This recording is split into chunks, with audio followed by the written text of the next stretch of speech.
point of view of anybody who wants to bring to attention the fact that we are at this point here, this kind of delusional thinking and failure to relate to the whole economic scene. Okay. Now, I did a bit of research and I found out that when we had the turbulent 70s, the price of petrol tripled in the 70s, and some people are predicting that by, and this is Dick Cheney himself when he was the CEO of Halliburton, that in 2010 we may need an additional 50 million barrels, and that possibly by, in the next 9 years, we could have a 50% reduction in the capacity of oil.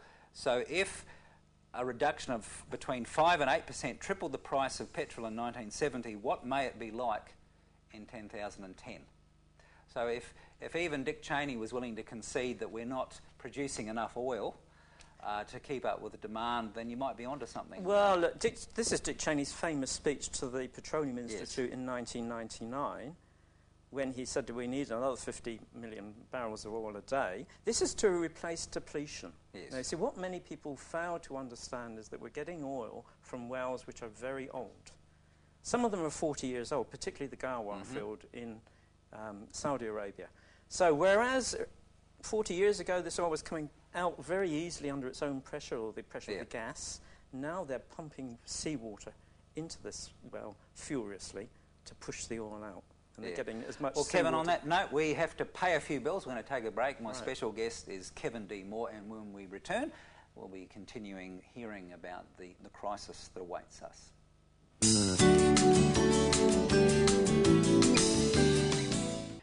And welcome back to Taranaki Talk. I'm your host, Brian Vicker. It's my pleasure to welcome back again Kevin D. Moore, and you've been talking about the peak oil phenomenon and the crisis ahead.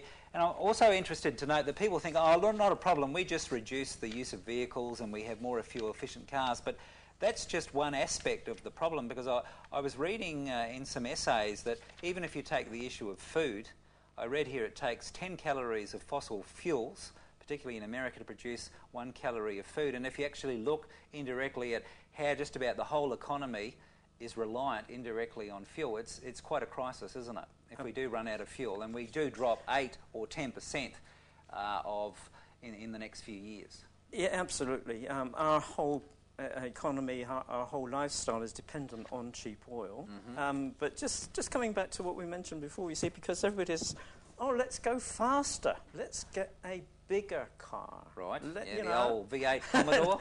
Look, cars, cars have never been cheaper. Yep, the Subaru. Fuel's never been cheaper, and all this nonsense, of course. So we can go faster. We can go faster, or we can put the brakes on. Now, of course, you see, if we go faster, that takes us off the cliff. Off the faster, cliff. because we're going to use our fuel faster. And we need to prepare. If we're talking about permaculture perhaps a little bit later on, we need to make the preparations now for a crisis that's going to occur in 2 or 3 years' time. Okay. We're going to use the precautionary principle. You can't wait until you're off the cliff before putting the brakes on. So just rounding off the peak oil, demand is greater than capacity, and accessing this crude oil. We've mentioned what's happening in the world. If we don't have enough, that could have devastating ramifications on the economies of the Western world, etc.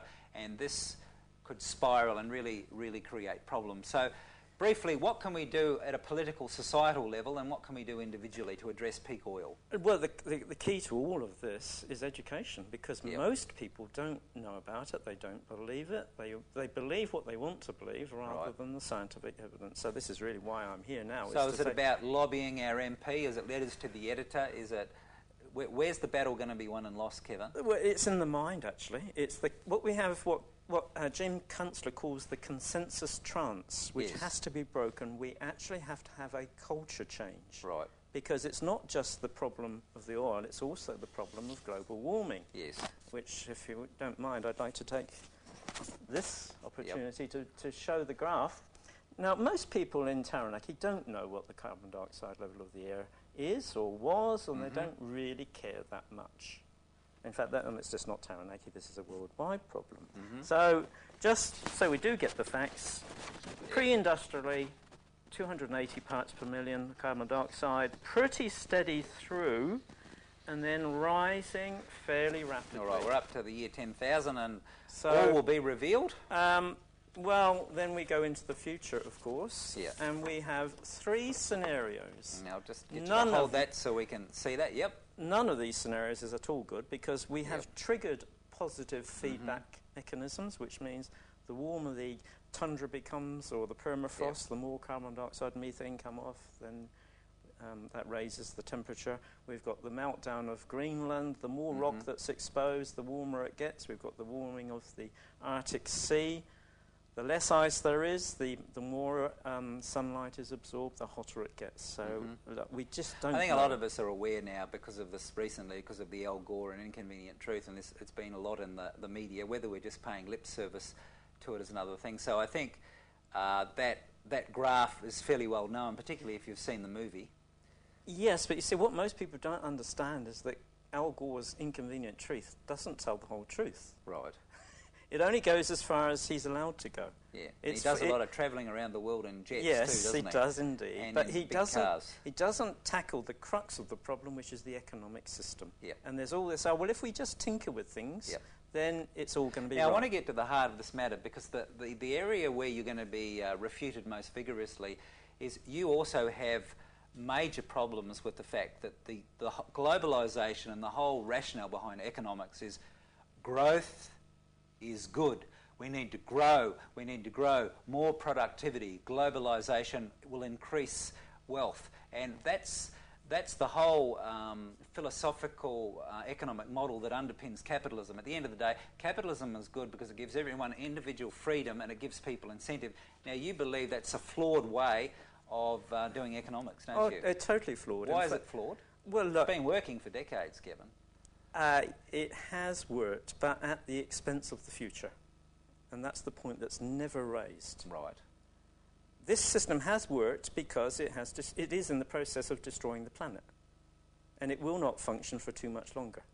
So the fact that it's worked until now is really irrelevant because it's been working on borrowed time. This is like paying your mortgage by borrowing on your credit card, essentially. Yeah, What we're doing, actually, we're transferring the debt to the next generation, which is appalling.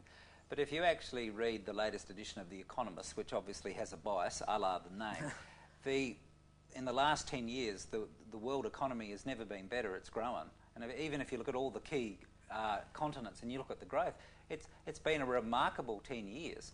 And it really has been a wonderful 18 months, Kevin, for people investing money. I mean, we've never had it better in New Zealand. We buy homes, we've got equity in our homes, we use them as the ATM, we're financing new cars, we're going to Fiji. Kevin, it has never been better. Well, it depends where you are, Brian. Now, if you're in Zimbabwe, it's never been worse. If you're in